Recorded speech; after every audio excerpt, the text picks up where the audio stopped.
అధికార ప్రతినిధి అంబటి రాంబాబు కేంద్ర కార్యాలయంలో మాట్లాడుతున్నారు. లైవ్ చూద్దాం.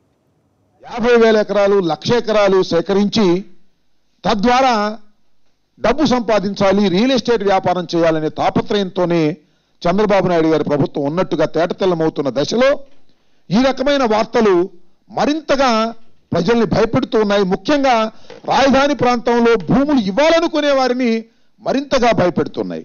అంటే ఎకరాన్ని 10 నుంచి 15 కోట్లకు అమ్ముకోవాలనేటువంటి ఉద్దేశంతో మీరు సమీకరిస్తే రైతులకి ఏమిస్తారు? మీరు 1200 గజాలు లేకపోతే 1000 గజాలు అని బేరం ఆడుతున్నారు. మేము ప్రత్యేకంగా డిమాండ్ చేసింది ఈ సందర్భంగా ఏమిటంటే, ముందు ఇది వాస్తవమా కాదా చెప్పండి. రెండో అంశం, ఎవరి దగ్గర అయితే భూములు మీరు తీసుకోవాలని అనుకుంటున్నారో, ఎవరైతే భూములు ఇవ్వడానికి సిద్ధపడుతున్నారో వారికి ఈ 10-15 కోట్లు చెందే విధంగా మీరు ఇవ్వాల్సినటువంటి బాధ్యత ఉన్నది అనే విషయాన్ని కూడా మీరు దయచేసి గుర్తుపెట్టుకోండి. ఇవాళ రాజధానికి కావలసినటువంటి 2,000 ఎకరాలు సేకరించుకోకుండా వేలాది ఎకరాలు, లక్షలాది ఎకరాలు సేకరించి రియల్ ఎస్టేట్ వ్యాపారం చేసి కోట్ల రూపాయలు గడించాలనేటువంటి ఆలోచన ఈ ప్రభుత్వం చేస్తున్నది. ఇది దురదృష్టకరమైనటువంటి విషయం.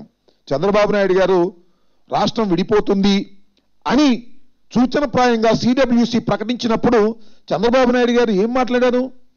4 లక్షల నుంచి 5 లక్షల కోట్ల వరకు కూడా రాజధాని నిర్మాణానికి డబ్బు కావాలి, కేంద్ర ప్రభుత్వం ఇవ్వాలి అని డిమాండ్ చేసినటువంటి చంద్రబాబు నాయుడు గారు ఆ రోజు కాంగ్రెస్ ప్రభుత్వం అధికారంలో ఉంటే, ఈయన ఆంధ్ర రాష్ట్రంలో ప్రధాన ప్రతిపక్ష నాయకుడిగా ఉంటే ఆ రోజున అలా డిమాండ్ చేశారు. ఇవాళ అధికారాన్ని చలాయిస్తున్నటువంటి ముఖ్యమంత్రిగా ఉండి కేంద్రంలో తాను సపోర్ట్ చేసినటువంటి ప్రభుత్వం అధికారంలో ఉంటే 4 లక్షల కోట్లు కాదు కదా, 1,00,000 కోట్లు కూడా అడిగేటటువంటి ధైర్యం లేక, డబ్బు తీసుకొచ్చేటటువంటి సదుపాయం చేసుకునే మార్గం లేక ఎందుకు ఈ విధంగా చంద్రబాబు నాయుడు గారు రైతుల పొట్టలు కొట్టి 75,000 కోట్ల రూపాయలు సంపాదించాలని ప్రయత్నం చేస్తున్నారు? ఇది సరైనటువంటి పద్ధతి కాదు. ఈ పద్ధతిని తక్షణమే పునరాలోచించుకోవాల్సినటువంటి అవసరం ఉన్నది.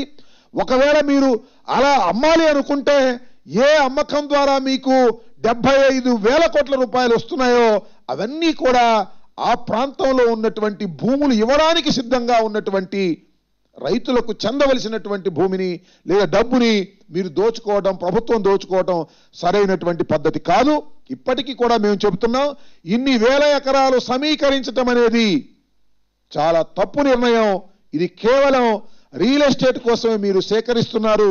మీకున్నటువంటి తావేదారులకు వేల కోట్ల రూపాయలు అప్పజెప్పడం కోసమే, సంపాదించుకునే అవకాశం కోసమే మీరు అన్నీ కూడా చేస్తున్నారు. ఇది సరైనటువంటి పద్ధతి కాదు.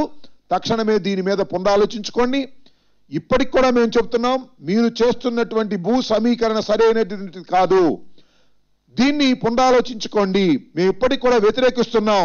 అక్కడ ఎవరైతే భూములు ఇవ్వమని ఉన్నారో వాళ్ళ దగ్గర భూములు లాక్కునే ప్రయత్నం చేయకండి.